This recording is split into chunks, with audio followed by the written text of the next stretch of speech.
இந்த காலத்துலேயுமாங்க உரல் யூஸ் பண்ணுறீங்க? கண்டிப்பாங்க. நமக்கு உரல் இல்லைன்னா வேலையே இல்லை. நம்ம வேர், தண்டு, இலை இதெல்லாம் சேர்த்து மிக்சியிலேயோ கிரைண்டர்லேயோ அரைச்சோன்னா 10 மிக்சி 10 கிரைண்டர் வாங்கினாலும் நமக்கு பத்தாது. ஏன்னா நம்ம சேர்க்குற எல்லாத்துலேயுமே வேர், இலை, தண்டு, வெற்றிலையெல்லாம் பார்த்திங்கன்னா மிக்சிலேயோ கிரைண்டர்லேயோ அரைக்கவே முடியாதுங்க. என்ன குட்டி குட்டி பீஸஸாக கட் பண்ணாலும் அரைக்க முடியாது. அதனால் நம்ம வந்து உரல் யூஸ் பண்ணுறோம். இவ்வளோ நாள் அம்மியில் அரைச்சோம்.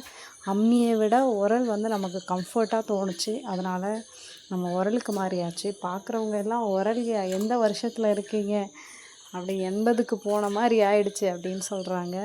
பட் நமக்கு பெரிய சந்தோஷம். வேலை கொஞ்சம் அதிகமாக இருந்தாலும் ஒரு எக்ஸசைஸ் பண்ண மாதிரியும் நம்மளோட வேலையும் நடந்த மாதிரியும் எனக்கு ஃபீல் ஆச்சு. அதனால் நான் வந்து நம்மளோட கேரளா ஹெர்பல் ஹேர் ஆயிலை வந்து உரலில் வச்சு இடித்து ரெடி பண்ணியிருக்கேன். அண்ட் இதை பற்றி நீங்கள் என்ன நினைக்கிறீங்க அப்படின்னு கமெண்டில் சொல்லுங்கள். தேங்க்யூ.